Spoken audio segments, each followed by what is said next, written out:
Wow. We'll figure it out. Well, greetings and salutations, test takers. This is Dean Tenney, aka the Series 7 Guru, and our always very special VIP guest, Brian Lee, managing member, Test Geek Exam Prep LLC, with our weekly live stream. We're trying to share with you any content help you need on any FINRA or NASA exam. So to help us out, just tell us what series exam you're taking, where you're joining us from, just see who's in the queue. If you do have a question, it's helpful if you put like a Q next to it so we can pull it out of the chat. And again, tell us what kind of exam you're taking, because it might be the same content that overlaps, but the test flavor may be different, so to speak. So that would be helpful to us. Just get some housekeeping done here before we get underway. Tomorrow, I think Brian will be another special guest. I think tomorrow we're doing, where did it go? Hold on. Here we go. What happened? Oh. Where's your banners? Where's your banners? Yeah, I don't know what's going on here. There we go. Tomorrow we're doing our third installment, our third episode on our SIE podcast. It's going to be on debt securities. First episode was our intro to the SIE exam.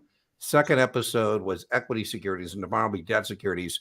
It's out of order because I'm doing it by how important it is. So the section 2, understanding risk, is the biggest section. So we're knocking it out that way. So feel free to join us. It is live. Episode 2, people were kind of showing up on the live with questions that weren't really about what we're talking about. So what I'll do is when we get done, I'm more than happy if you just start hanging out and you got questions about anything. I'll take that after I get done with that live recording of the podcast episode. So that's how we do that. I'm teaching a Kaplan. I'm not a Kaplan instructor, but Kaplan does contract with Guru Exam Prep, which is me, to teach classes for them every now and again. And I am contracted to teach a Series 7 for them October 23rd, 25th. So if you're looking for a Series 7 class, feel free to join me. My discount code for all Kaplan products and services is 15%, and it's Guru15 at checkout discount code. And our special VIP guest, Brian Lee, has been kind enough to extend a 20% discount to our viewers on all of his paid supplements. That would be all in as the videos, which comes with everything else. But he has, stepped up investments you can make. I would suggest if you have the resources, go all in with Brian as a paid supplement. All right. So again, let's see. Any more housekeeping? Oh, we do a drawing. I apologize if I'm behind, Cynthia. If you're on here, I got to get it done, but I've just been so incredibly busy. And the free content always comes after paid people paying for tutoring. That being said, if you win the drawing at the end, just send me your email claiming it. You can share it. You can give it to someone else. You can do whatever you want. It is recorded. It is shared.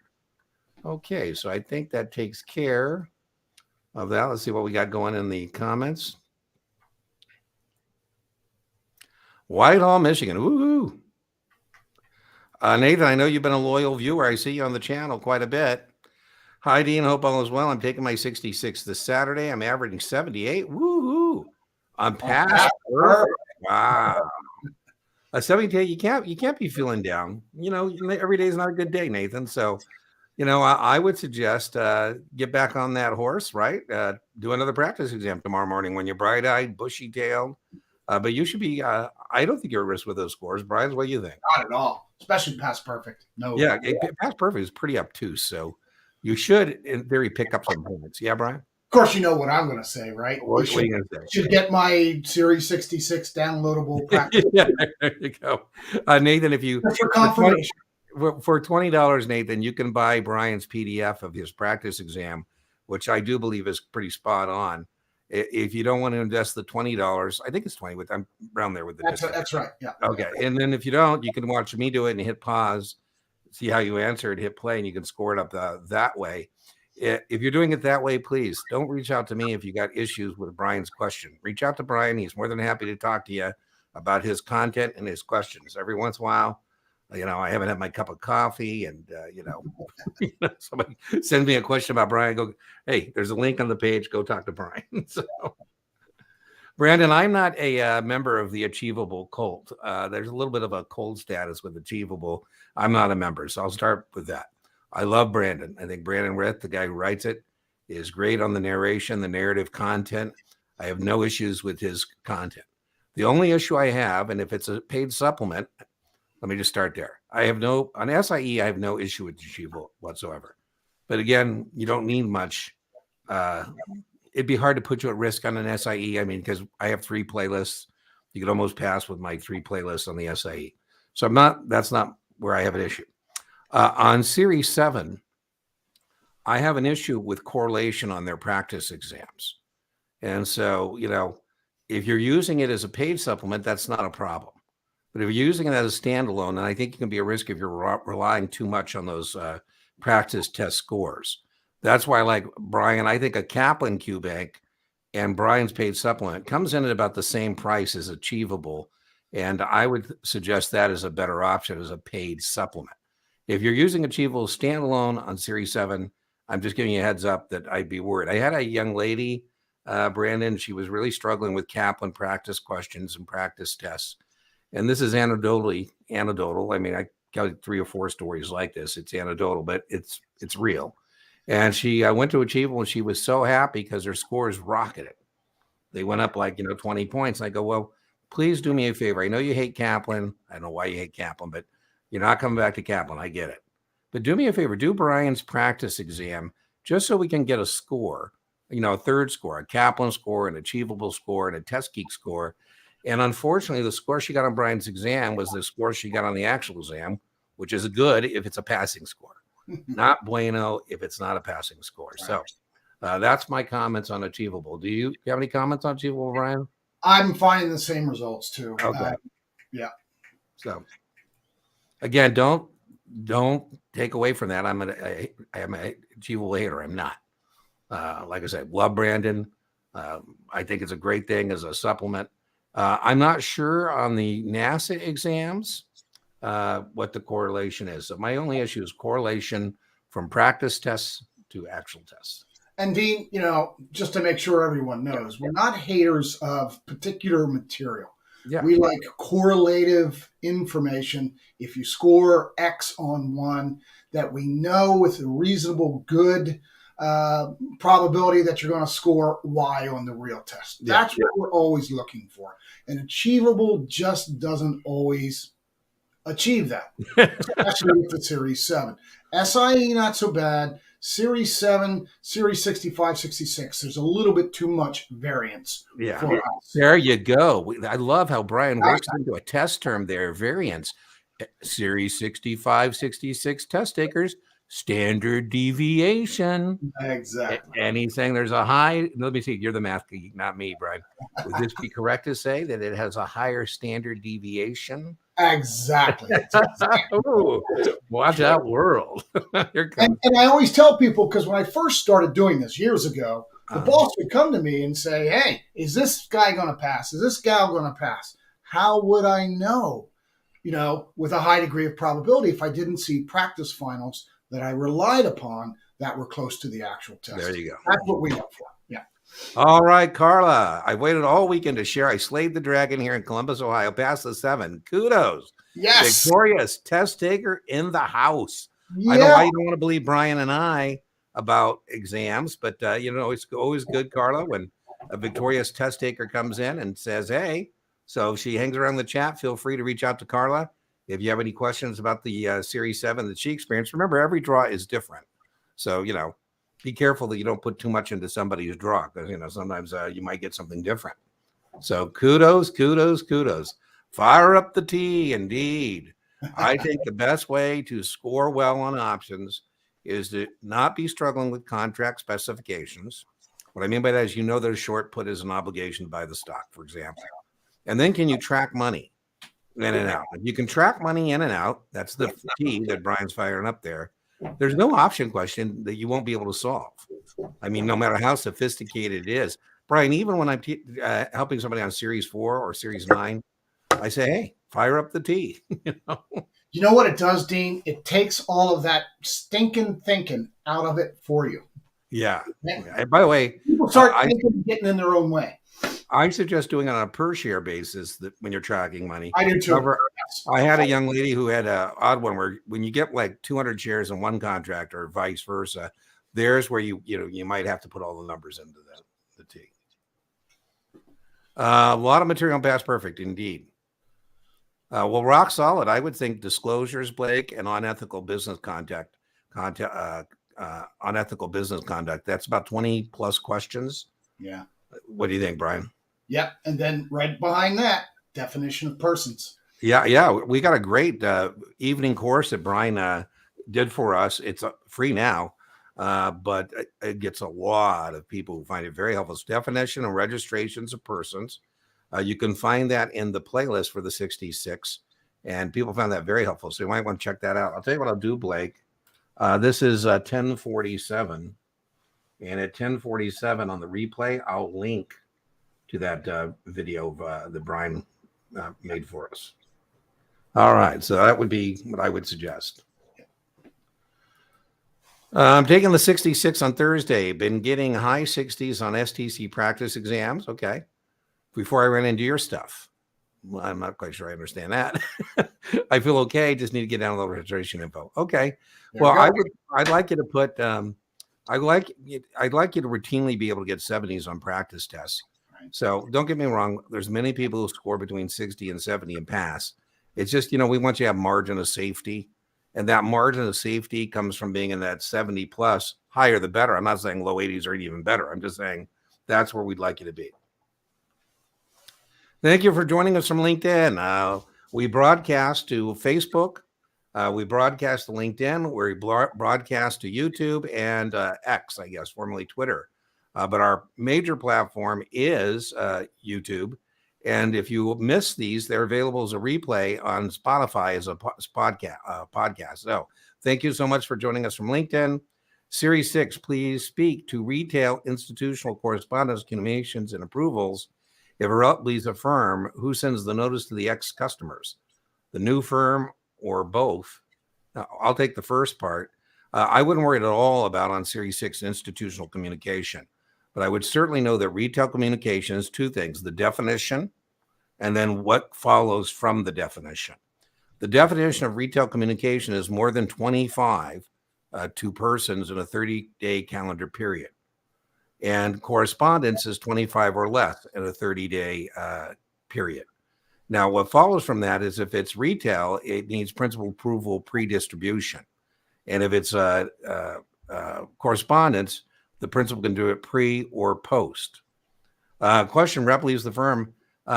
We're going to file a U5. I don't know about a question about who sends a notice to the customer. I would imagine, I never send a notice to the customer. Brian Lee has left our firm, and I don't think the firm, that's hypothetical. Brian, I never worked the same firm. You want to tackle both of those or one of those, Brian? What do you think? My 2 cents is I don't think anybody has to send a notice to ex-customer. No one has to send a notice if a rep leaves. Nobody, and nobody does. That almost sounds like the 63 question, who sends notice to the state administrator? Yeah, I don't think it's not a U5. That's a different thing. And the other thing I would warn you, we're not talking about if I moved a firm, the educational requirements of FINRA. That's a different thing is altogether about telling you what my incentives are at the new firm. That's not in the context of your question. So, Brian, I'm sorry I interrupted you. Yeah, no, you're absolutely right about the retail communications. Definitely know the boundary between correspondence, right, to 25 or less, the personalized communication, or more than 25, which requires prior notice. That's absolutely critical. That's got to be on every Series 6. I think so. I think what I'll do, LinkedIn user, is at 13. Yeah, about 12:50. I'll link to a little video I have on retail communication for you. It goes over that. Record keeping requirements for BDs and IAs. You want this one, Brian, or you want me to take it? Well, you start. I'll draw. Okay. What a team. Yeah. What a team. And I'll put there's Brian so you can watch him as I talk. So I like to start with Lifetime. And Lifetime, we have a nice memory aid device for broker dealers called SPAM. And that stands for stock certificates, ownership of the firm, If it's a partnership, partnerships of the firm, partners of the firm, again, to make sure there's nobody involved with the firm who's been barred or got problems. Articles of incorporations, minutes of directors' meetings. Maybe there was a fork in the road. You took the road less traveled. Okay, so that's lifetime. 6, I think of as items of original entry. Items of original entry would be things like blotters, the stocks we bought and sold each day, the general ledger, stock records, stock coming into the firm, going out of the firm, customer records are mostly 6. Kind of funky, money laundering is 5. That's not a IA or broker dealer thing, but CTRs and SARs, currency transaction receipts, and SARs, suspicious activity reports, are 5-year records. And then we have into the next thing, a 4-year record. There's only one 4-year record, customer complaints. The vast majority of brokerage firm records are 3. So if you guess 3 years, 99 out of 100 times, you're going to be right that it's a 3-year record. Investment advisors, their record retention is 5 years. Jason, you didn't tell us which test you're taking. Exactly. But I want to, because you're asking about investment advisors, I'm thinking 65, 66. Exactly. And what I would comment on is that state administrators can impose on a broker dealer a different record retention than I just shared with you. So, whether it's net capital or record retention, things like that, broker dealers can't impose that on us. Investment advisors are 5. And then I think Brian's got the 2 to remind us of 2-year ready access. That if I'm an examiner and I say, I'll be back tomorrow, same time, I expect to produce that record.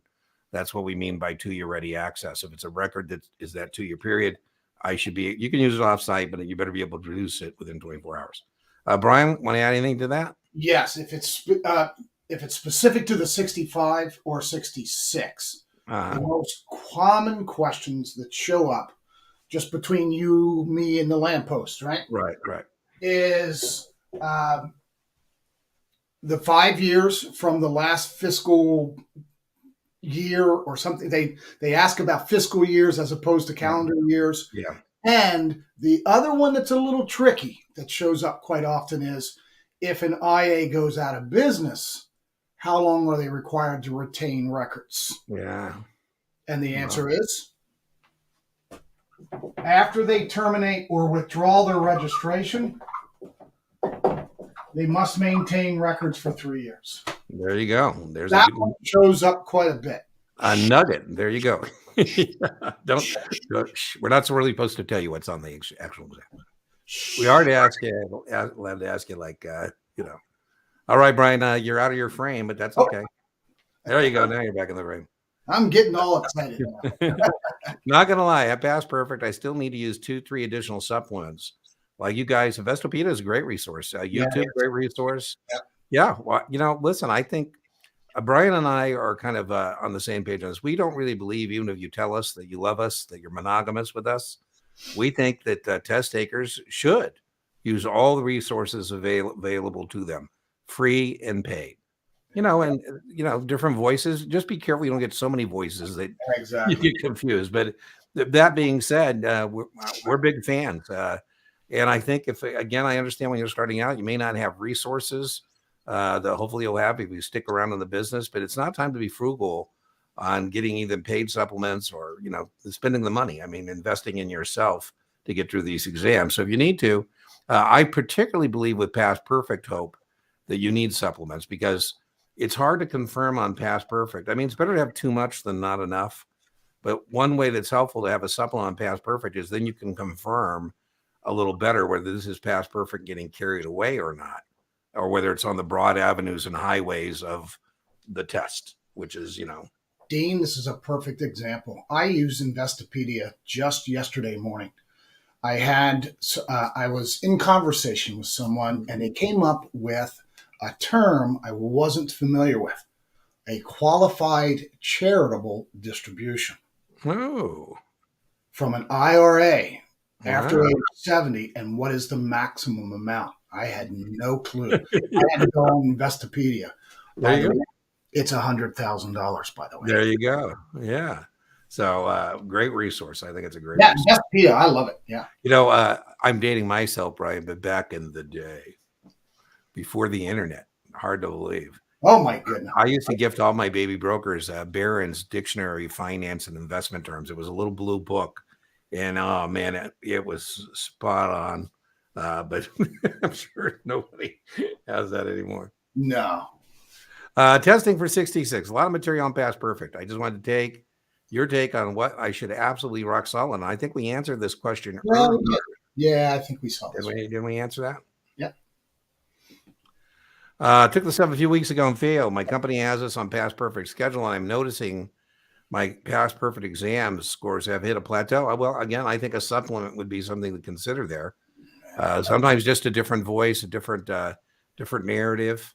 You might want to consider that, right? You might want to consider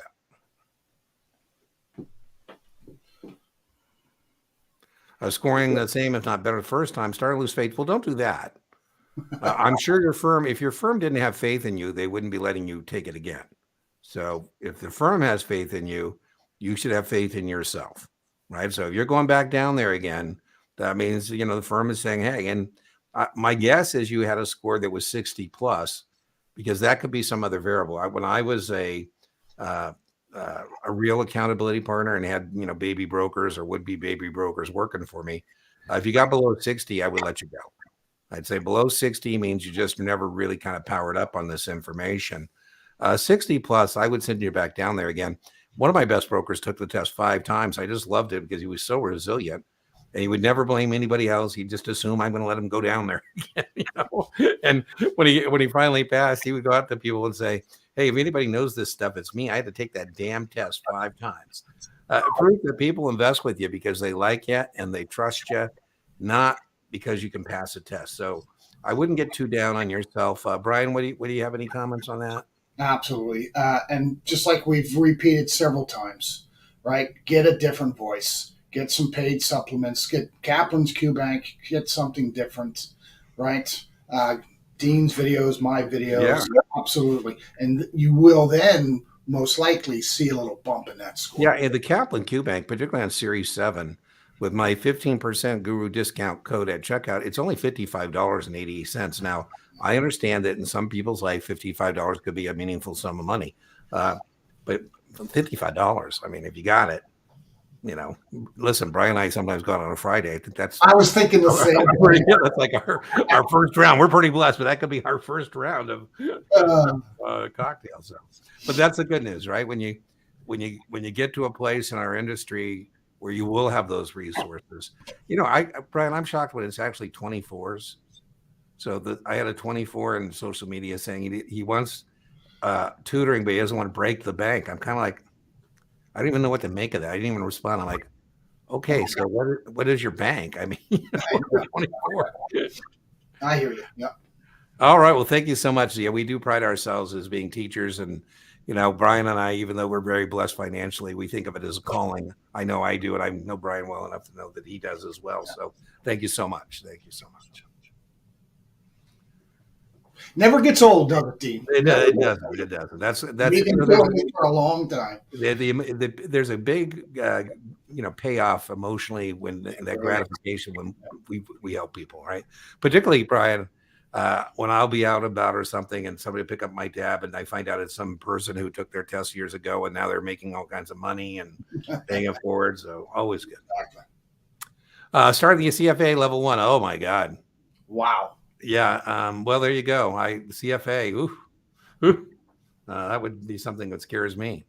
Oh, there you go. I love it. You bought the Kaplan Q Bank. Hope you use the discount code. Good job. Will you go over? Well, when it's a live stream. The U.S. components. If you email me, I'll send you that little cheat sheet. Oh, and so Brian has offered you for free. Let me get it out for you. Yeah. Brian has offered to send you. He has he calls it a cheat sheet. I wish he wouldn't call it a cheat sheet. You don't like that term, do you? I don't, because I'm afraid, Brian, somebody's going to accidentally have it in their bag or something. Yeah, you're right. At the exam site or something like that. But 2 things. I'll just briefly tell you that we're going to have the link already to definitions and registrations. I always think it's very important that when you read the question first, is it a federally covered investment advisor or not? That's the first thing you got to do. because that's going to be substantially different moving forward in the question about now, is this an investment advisor rep of a federal covered or not? Brian, I just had somebody today taking one of your test geeks on the final on the channel, and they were messed up on this. And, I said, sorry, that's not correct. Brian is correct. So make sure. So take Brian up on that offer. That's a great document. When I use it, when I'm tutoring Brian, I have them have that cheat sheet in front of them. And then I use them and their firm. I say, okay, now let's put your firm in one of these boxes, Brian has, and then let's talk about these boxes. So, okay, let me get it there. Boom.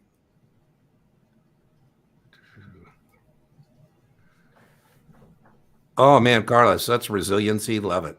There you go. Carter, truly believe that. So, people always say suitability.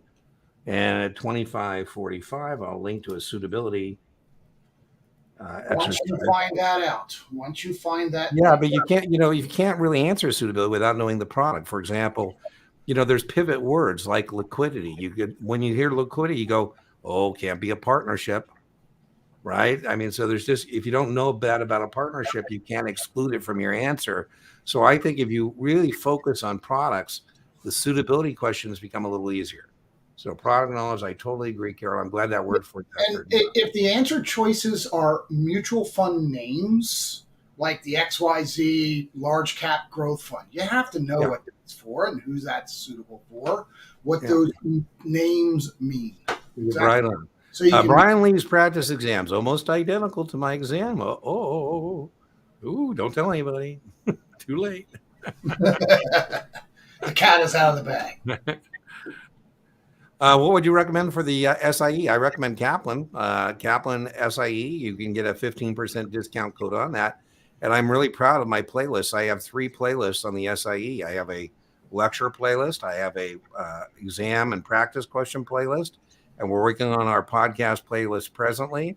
So I'm not recommending this, but I do have people who use my channel's SIE playlist as their primary, and they're paid as their supplement. So there you go.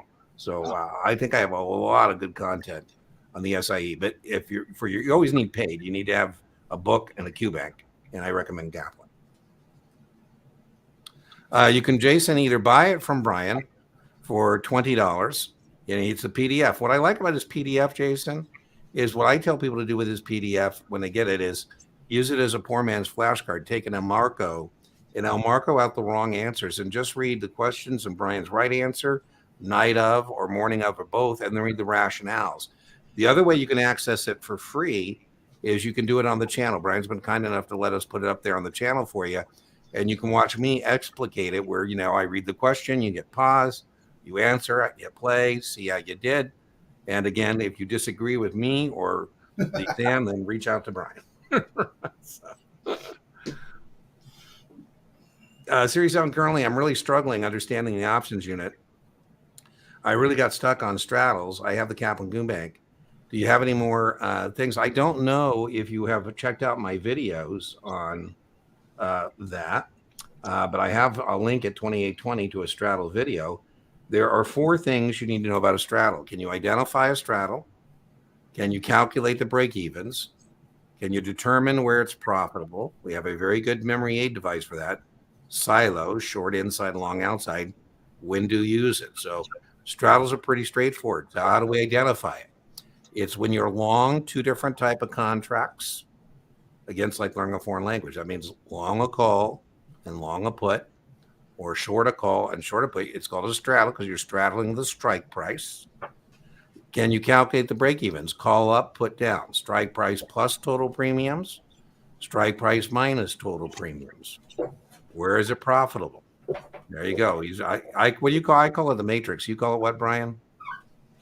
The options aerobics diagram. There you go. So we kind of teach this the same way.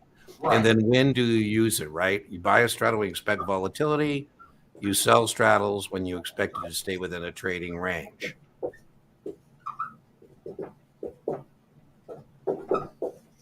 Now, if you're not familiar with that, Evan, I call it the options matrix, aerobics. So what do you call it again? Whatever. Yeah. Anyways, what I was going to say, that's why it's kind of Carla's point.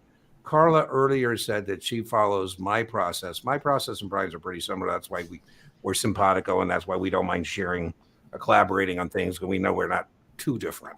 So you do have to be careful about the method that you use. But assuming you're using Brian's method or my method, tried and true. By the way, ours methods are tried and true, been around for years, helped thousands of people pass the test. So I don't know why you wouldn't want to go with what works. But I had a young lady, I love how willful she is.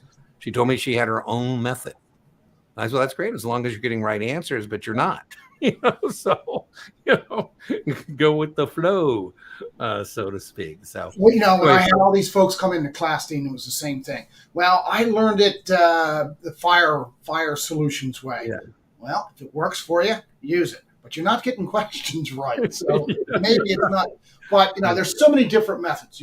You're absolutely right. Find the method that works for you. That's right. That's right. Yeah, but like I said, we know that tracking money, the T, and the matrix or the aerobics thing works. So, and we would suggest do that. So I don't know where you're at in your current studies with the Series 7, but I always say inch by inch, options are a cinch. Yard by yard, options are hard. So make sure you got those basics down: long call, short call, long put, short put. And depending on your timing, I don't think there's the reason to panic. You know what happens with options? Lights go on, and they go out again. They go on again, they go out again. So you just got to work on getting that light lit and keep it. Jared, I think I put up Brian's email address. I don't know if he's making that offer to everybody. Are you making that? Reaching persons? Absolutely. Okay, so let me put back up. Let me put back up Brian's email address. If you want to accept his offer of that free cheat sheet, there's where you do send him an email. Say, hey, I was on the live stream. We'll put it in 65, 66. I'm accepting the offer. The offer originated in Las Vegas, Nevada. It was accepted in wherever. Seattle, Washington. Yeah. Oh, you're in Seattle. There you go. I'm in Seattle today. Wait, another 3 days, I'll be in somewhere else. So Jared, looks like Brian's offer wasn't for me. I'm not sure what that was about, Gary. Sorry, maybe I missed something. Or it wasn't for me. Next dragon to be slayed by Carla, 66. All right. Well, again, spreads, 8 things on spreads. I'll link to a spread. The 8 test questions on a spread are: can you identify a spread? A spread is when you're long and short the same type of contract. Can you determine debit or credit? Can you determine exercise or expire, widen or narrow, max gain, max loss, break even, bullish or bearish? I call it don't hate the 8. Don't hate the 8. And I'll link, Evan, to my video on spreads, and I'll walk you through all those 8 test questions. So you have 4 test questions on straddles, and you have 8 test questions potentially on a spread. So again, I don't know where you're at. It looks like maybe you need a little more on the basics before you jump into the multiple option strategy. But I love it there, Brian. Everything shows up on the matrix or the aerobics thing except stocks plus options. So, and that's what this is. That's what the X. There you go. Okay, there you go. So, boom. I don't know. I maybe 2 questions. What do you think, Brian? I think it's. Should I invest in studying insurance? Yes, absolutely. Okay. Whole life, variable life, universal life, term life. Yeah. Right. We also have the annuities, if she's referring to, or if he's referring to, and the trust accounts. Simple, complex, living, testamentary. Yeah, I think it's most. I would say, Nathan, mostly definitional, right? The insurance stuff. I got a nice little matrix for that too. Yeah. On insurance, 66. Well, hey, you're in the offering free mode. Well, we're going to talk Brian out of selling his stuff pretty soon. He's going to join us over here on the free side, right? I'm teasing. But then, how am I going to buy you a cocktail on Friday? There you go. For $55. Well, you know what we'll have to do? We'll have to start doing super chats and channel memberships and sell coffee cups and t-shirts. T-shirts. My issue is taking so long to throw the units. I'm with you on that. I mean, yeah, it's been 2 weeks and I'm only, how can I speed this up? Gary, I don't know if your firm has, what do they call it? Locked learning or programmed learning. I know there are some firms that are using Past Perfect and won't let the students move on to like unit 10 until they've mastered unit 9 or, and so there's nothing really to be done about that. And I really feel bad because I had a young lady and they wouldn't let her move on. She had to get like a 90 on Past Perfect's margin, which is crazy. We're just not going to see that. So I would say put a dent in it, perhaps. Maybe put a dent before you start by watching a Brian video or Dean video on that unit. Maybe that'll help you with the reading. Just put a dent in the reading. And then maybe once you get the reading done, maybe that would put a dent in it afterwards, right? So you read it, then watch a video, and then do your practice points. I'm not sure so long. It's been 2 weeks. It just depends what your study thing is. So again, wouldn't beat yourself up, but you don't want to get tired. And so I worry more about taking too long, and the idea is that you might forget what you started with. By the time you get to the end, you forgot unit 1. Brian has a good recommendation I like. He says that what you should do is, do unit 1 practice questions, then do unit 2, and then mix in unit 1 with unit 2, and then unit 3 and mix in 1 and 2, rinse and repeat. Am I paraphrasing that correctly, Brian? Yeah, pretty much. I don't think 2 weeks is that long for. I don't either. I don't either. I don't really. I mean, I think it's too early to get get wobbly already, right? You got a long journey, Gary. You got a longer journey. So 2 weeks, not time to get too worked up about anything 2 weeks in. My pleasure. Listen, I haven't done it, Evan, but there's nothing up there yet. But I do a free office hour and I do a live stream overtime session where I have a whiteboard like Brian's electronic whiteboard. And you might want to go register for that. I'll put it up. I've been meaning to put it up. I'll put it up and you can join us for that. I'm more than happy to walk you through a spread or a straddle, as well as I'll link those videos for you. There you go. Brian's test wasn't what you got on the real test. Oh, what, Gary, was that a pass or not? There's one of my, I think, Ivy, are you part of our lady syndicate? There might be more than one Ivy, but I think Ivy is one of our members of the lady syndicate. They've formed a syndicate, Brian, to share their resources in terms of tutoring. Right. And so I think there's 3, 4, 5 of them. And I think Ivy that we, Tiffany, I was talking, I don't know if you're part of that, but Tiffany, I was just talking to her before the live stream, and her boss is subsidizing the syndicate. So he's accepted. I always get asked every once in a while, do I have break points for my tutoring? And I say, I do not, but I have rights of accumulation. After I don't take it, you're going to be a good customer. You got to prove it. Once you prove it. So anyways, I told Tiffany to tell her boss I would give him a little bit of a deal. Yeah, I just can't decide, Carla. My mom is so funny. Mom's retired. I take care of mom. And she goes, you can't put coffee cups and, T-shirts up there. Well, so many family businesses. I get that a lot, Gary, because if you have a family business and then, you can't bring in new members of the family, sometimes those family businesses will fail. And I kind of get, Gary, the pressure too, if it's a family business, because if it's your family, you don't pass the test. You can't let it bother you, but I can get where there's a lot of pressure in that situation. There you go, carving out the time. Well, one of the first things I always ask people, and we didn't ask you, I apologize, Gary, are you a full-time studier or part-time? Because that's a huge difference. Yeah, we did that on our podcast on just that. Yeah, Brian and I did a 65 podcast. You can find it on both Spotify and you can find it on the YouTube channel.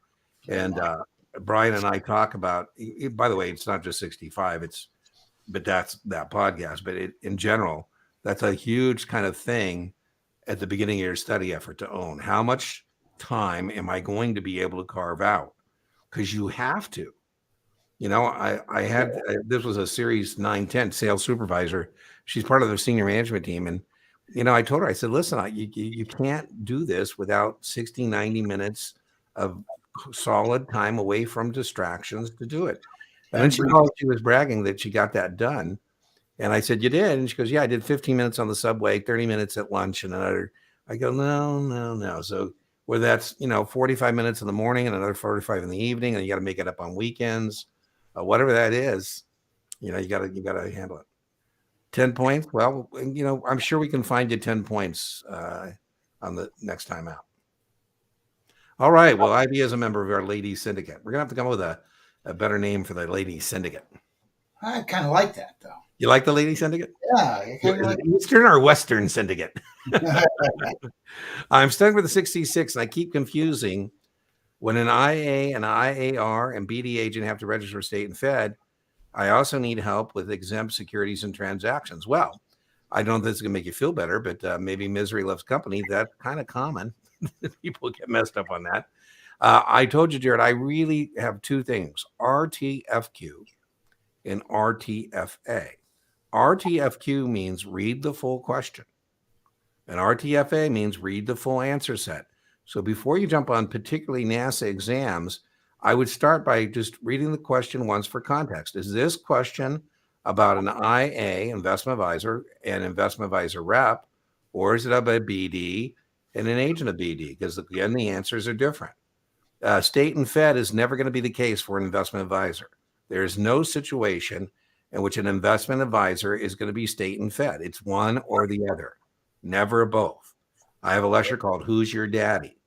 I don't think we covered, your daddy is either the SEC or a state.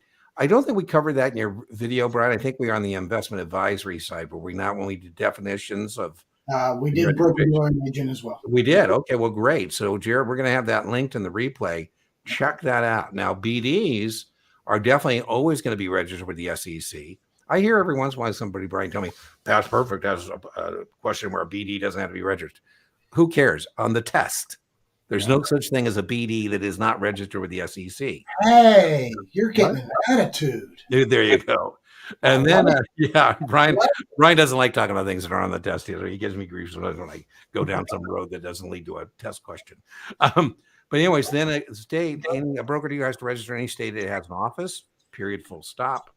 No office, institutional customers only, don't need to register. So that BD, I think, is a little more straightforward. The other, I don't know if I should add to the confusion, Jared, but the other thing people get confused is no de minimis for a broker-dealer, zero. If I'm a broker-dealer, I have one retail client in a state, I got to register in the story. So a little different.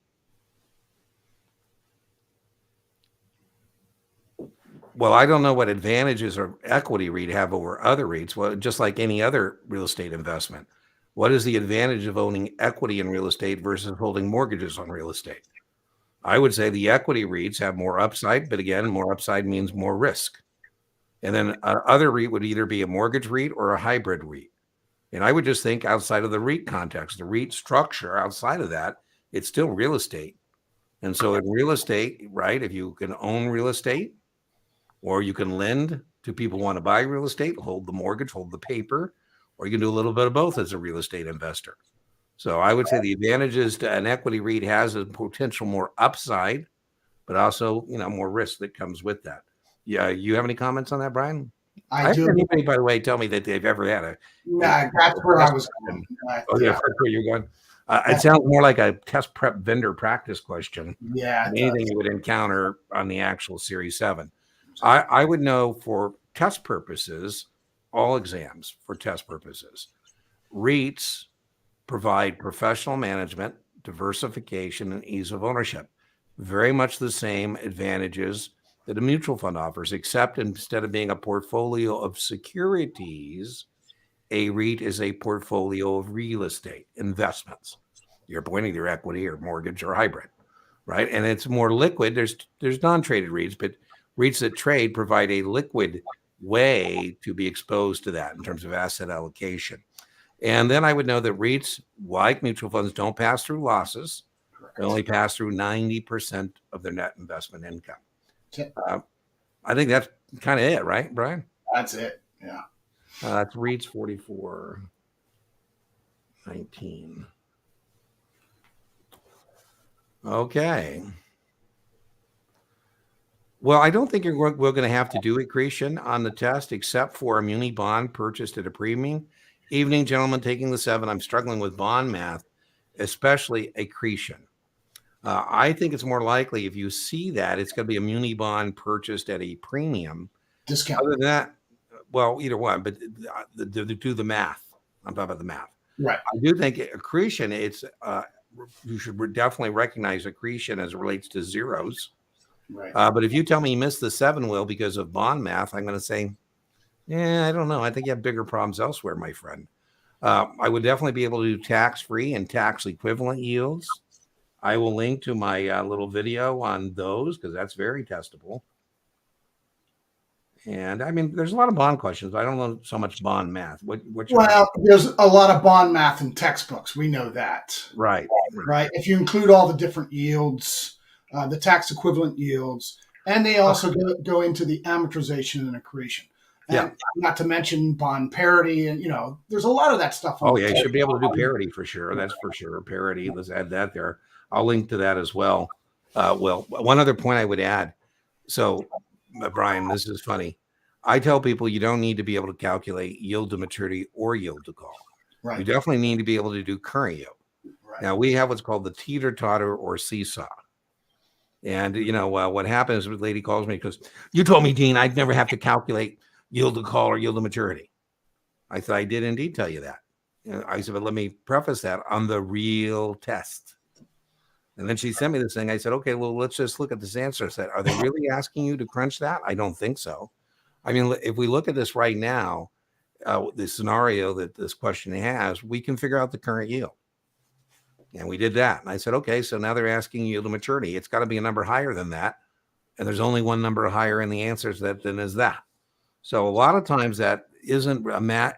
What it first appears to be a math question may not really be a math question. Right. It's mainly about the relationships of the yields. But Will, you should be able to do tax-free, taxable equivalent.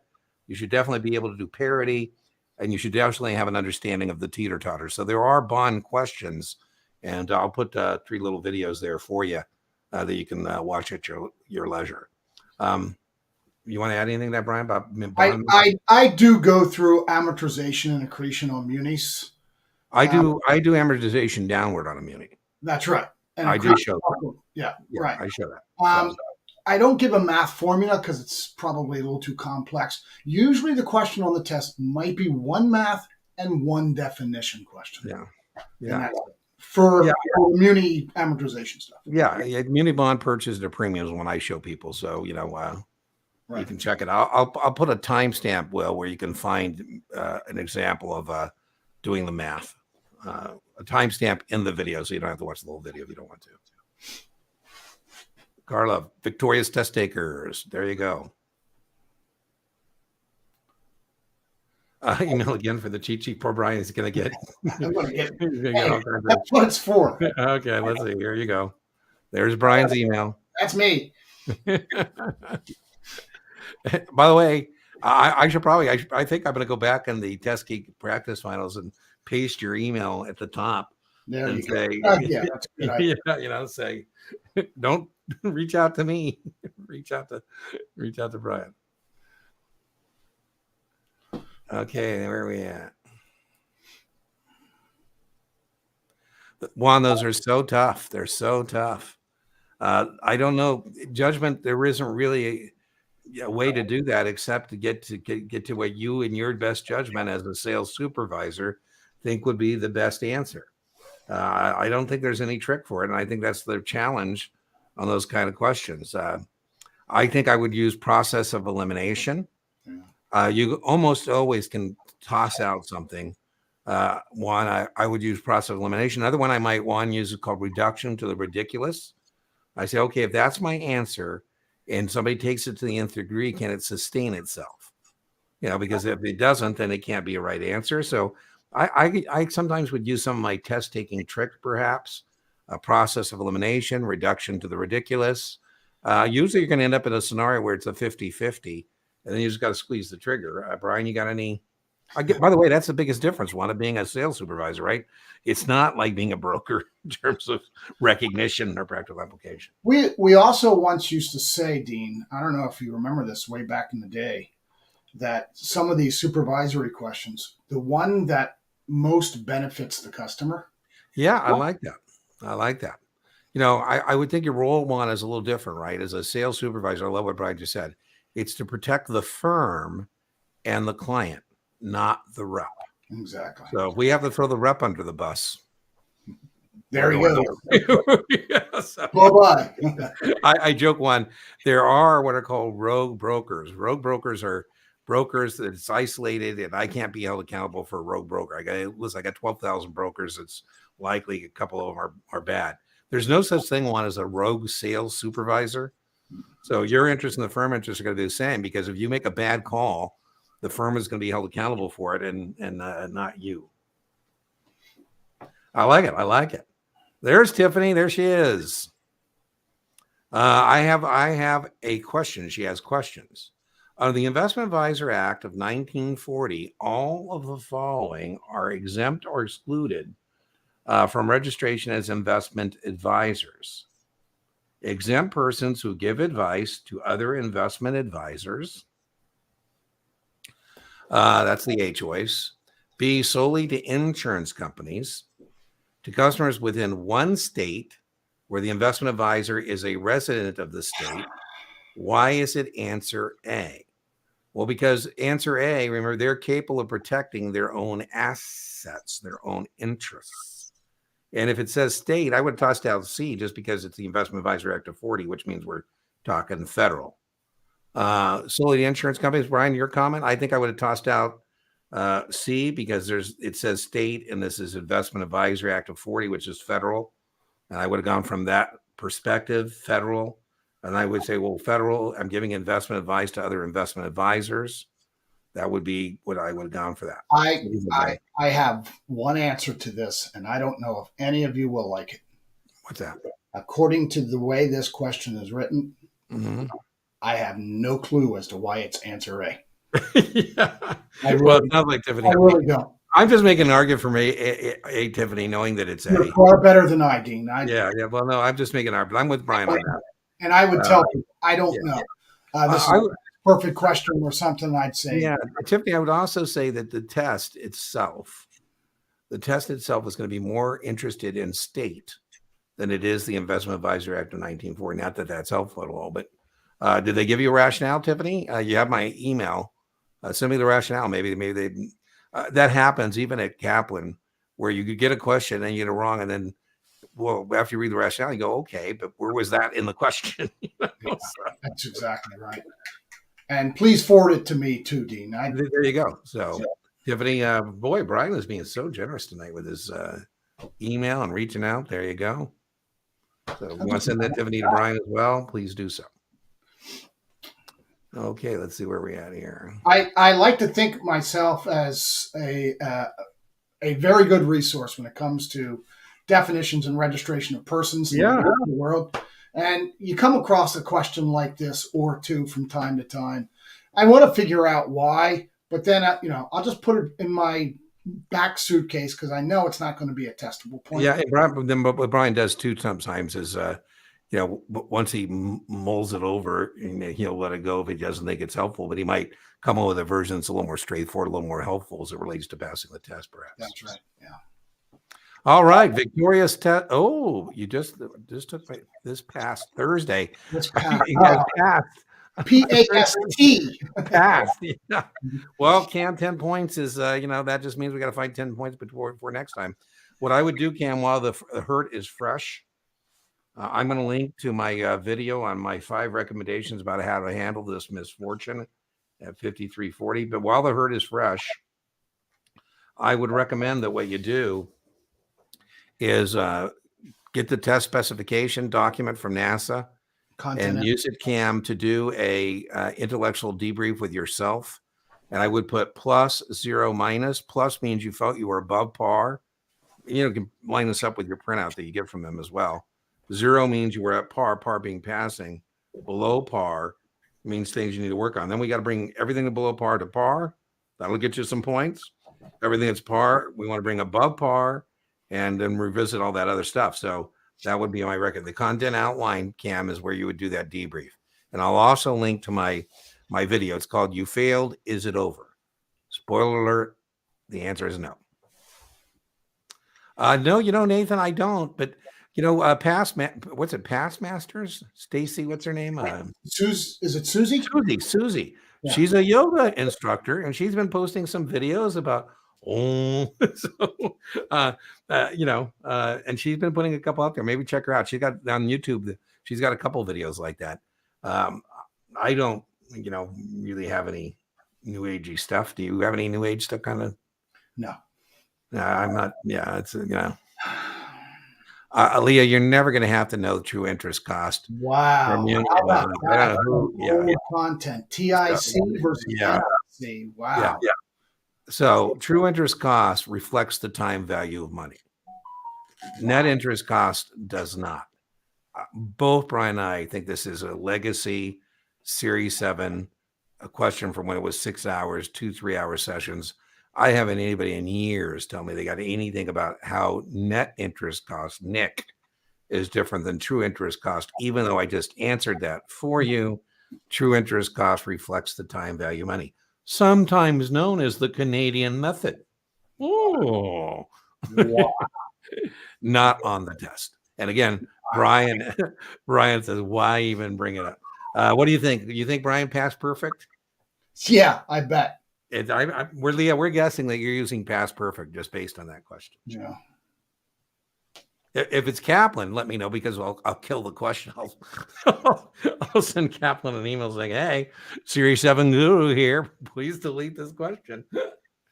And I can tell you exactly what they're going to say to you, Dean. I don't mind provoking them. I know you do, but know your stuff. There you go.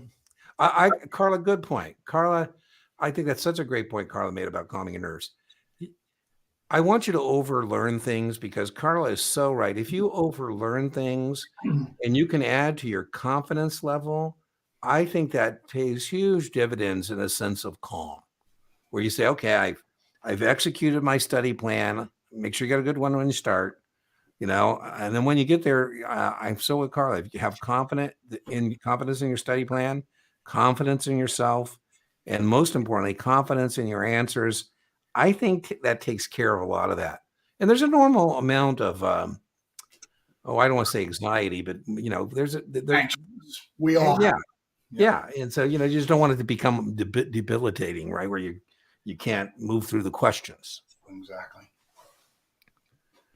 Wish you had more 9. Well, I'm working on it, Juan, but the channels, there's not as many sales supervisors. I think I'm one of the few channels that actually has 9, 10, 24 content, but I'll try and get some more stuff up there. Maybe I'll reach out to my friends at Notman and see if they'll let me do a benchmark or something. Well, Monte Carlo is a simulation. Oh, so now it's the 66. So Lee, I'm really kind of concerned about your study materials. So you first asked us about true interest cost, net interest cost, and there's no 65, 66 exam where that would ever show up. We don't even think it'd be on the 7. Now you're asking about Monte Carlo, which would not be on the 7, maybe 65, 66, but that's a probability simulation we run about how probable our portfolio will meet expectations. What do you want to add to that, Brian? That's exactly right. It was a 65, 66 questions in the past. Yeah. Haven't heard it in quite some time. There you go. Now, I've never heard it on the 7. So, Leah, good thing you're coming. Stay coming to Tuesdays, man, because I would hate you to be going down some of these rabbit holes you don't need to. So, bring that to us with Tuesday, and we can, sometimes we'll say, "Ooh, that's definitely there," or sometimes not. How do you calculate stock splits, reverse and forward? I do it.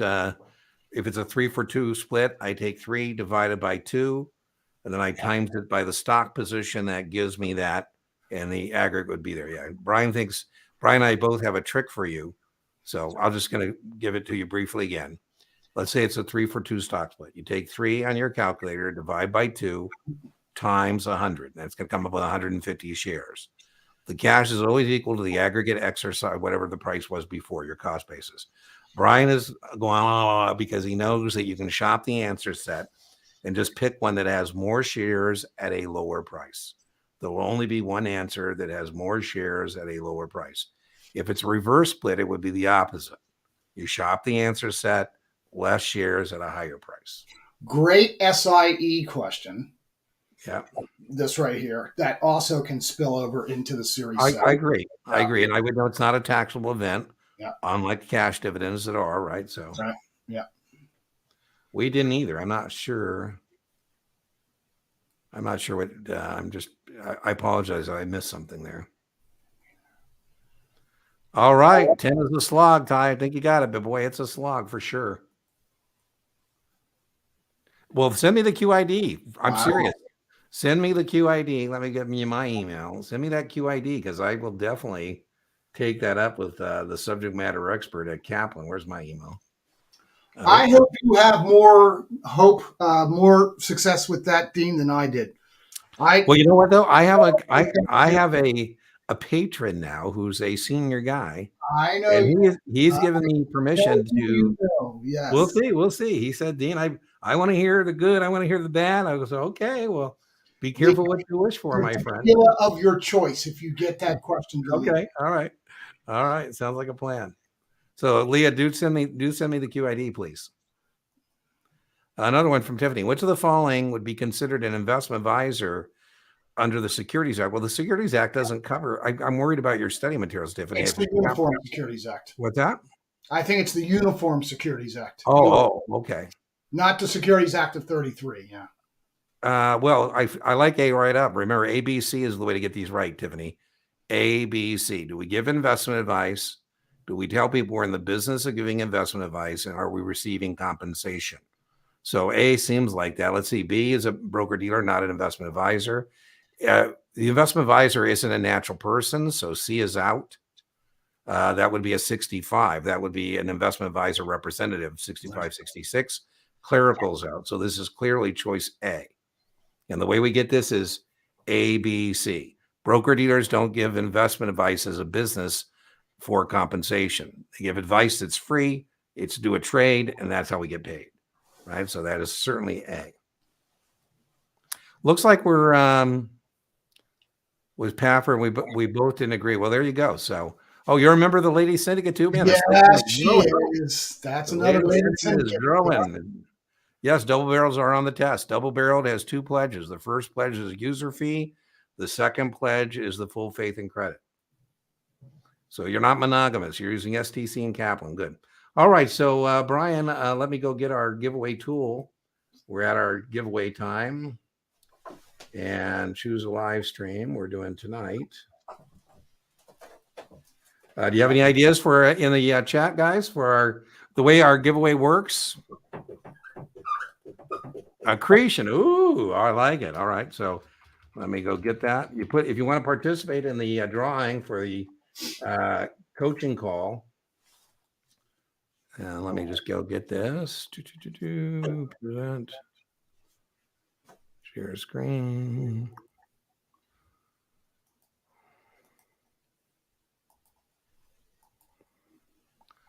Boom. And let me get rid of Tiffany there. So what you do to participate, just put accretion as you see it there. And then let me put my email on there. And then we'll hit the drawing button and it'll spin and spin and spin. And where it lands, nobody knows.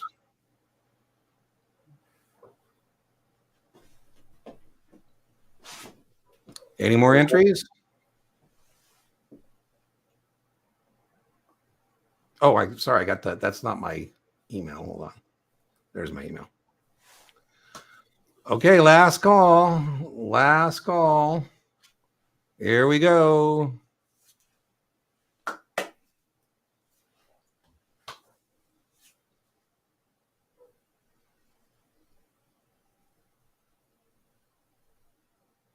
Yasha. All right, Yasha. Send me an email claiming your 30-minute coaching call, and I will send you the Zoom on invite for Tuesday, October 17th, 2 p.m. Again, if you can't make it, you can share it or assign it to someone else. But that's how you would claim your winnings. All right, let's go back to Brian and I. There was Brian and I. Anything else quickly? Let me just check here comments one more time. All right. Well, as I say, inch by inch, your exam is a cinch. Yard by yard, your exam is hard. And Brian, you say? Keep it simple. Stay with what you know. You take the test. Don't let the test take you. All right, everybody. We'll see you next Tuesday. Same bat time, same bat channel. Got it.